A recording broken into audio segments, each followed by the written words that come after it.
AP రాజధాని అమరావతి అంశానికి సంబంధించి మరోసారి ఆంధ్రప్రదేశ్లో రాజకీయ రచ్చ చూస్తున్నాం, రాజకీయ రగడ చూస్తున్నాం. అమరావతికి సంబంధించి 2024 ఎన్నికల కంటే ముందు జగన్మోహన్ రెడ్డి అమరావతి పాలిట విలన్, మిగతా అన్ని పార్టీలు అమరావతి కోసం పోరాడుతున్న పార్టీలుగా కనపడ్డాయి. అమరావతి రాజధాని ఒక్కటిగా ఉండాలంటూ అమరావతి ప్రాంతంలో రైతులు, మహిళలు ఆందోళన చేయడం, దీక్షలు చేయడం, ర్యాలీలు చేయడం చూసాం.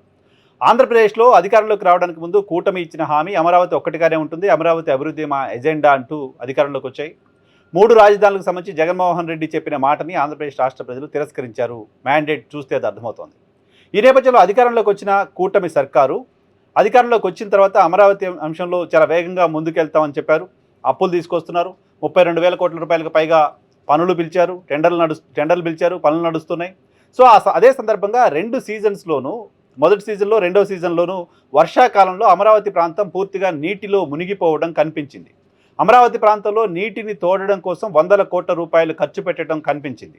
ఇది కనిపించిన తర్వాత నీటితో మునిగిపోయే ప్రాంతంలో రాజధాని అవసరమా అనే మాటలు వినిపించాయి. సో ప్రభుత్వం మాత్రం వచ్చే 3 ఏళ్లలో రాజధాని నిర్మాణాన్ని ఎట్టి పరిస్థితుల్లో పూర్తి చేస్తాం, దీనికోసం మరొక 30,000 కోట్ల రూపాయలు, ఇప్పటికీ 60,000 కోట్ల రూపాయలు సమీకరణ చేశారు, మరో 30,000 కోట్ల రూపాయలు సమీకరణ చేయబోతున్నాం, దాదాపు 1,00,000 కోట్ల రూపాయలతో అమరావతి రాజధాని నిర్మాణం పూర్తి చేస్తామంటూ కమిటెడ్గా చెప్తూ వస్తోంది.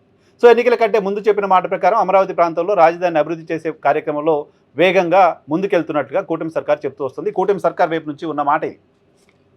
అదే సమయంలో కూటమికి సంబంధించిన ముఖ్యమంత్రిగా ఉన్న చంద్రబాబు చెప్పిన మాట, ఇప్పుడు ఉన్న ప్రాంతంలో 33,000 ఎకరాల్లో రాజధాని నిర్మాణం చేస్తే 1,00,000 కోట్ల రూపాయలు అక్కడ ఖర్చు పెడితే ఇది కేవలం మున్సిపాలిటీగా ఉంటుంది, అదనపు భూసేకరణ చేయాల్సిన అవసరం ఉంది అంటూ ఒక కొత్త మాటని తెరపైకి తీసుకొచ్చారు. ఈ మాట ఎన్నికలకు ముందు చెప్పింది కాదు. నిజానికి ఎన్నికల కంటే ముందు 2014-19 మధ్యలో చంద్రబాబు మాట్లాడిన మాట, అప్పుడే తీసుకున్న ల్యాండ్ తోటే, అప్పుడే కట్టబోతున్న ప్రణాళికలతోటే ఆ ప్రాంతం, ఆ రాజధాని ఒక అంతర్జాతీయ నగరంగా మారబోతోంది, విశ్వ రాజధానిగా, విశ్వనగరంగా మారబోతుంది అంటూ ఆయన మాట్లాడారు. అదే సందర్భంలో తీసుకున్న భూమిలో 50,000 ఎకరాలు ప్రభుత్వ భూమి, రైతుల దగ్గర నుంచి తీసుకున్న మొత్తం భూమి కలిపి దాదాపు 50,000 ఎకరాలు ఉంటే, ఈ 50,000 ఎకరాలని అభివృద్ధి చేస్తే ఇందులో 10,000 ఎకరాలు డెవలప్డ్ ల్యాండ్ మనకు మిగులుతుంది. ఈ 10,000 ఎకరాలని అమ్మితే 1,00,000 కోట్ల రూపాయలు వస్తుంది. ఇది ఒక సస్టైనబుల్ రాజధాని అంటూ చెప్తూ వచ్చారు.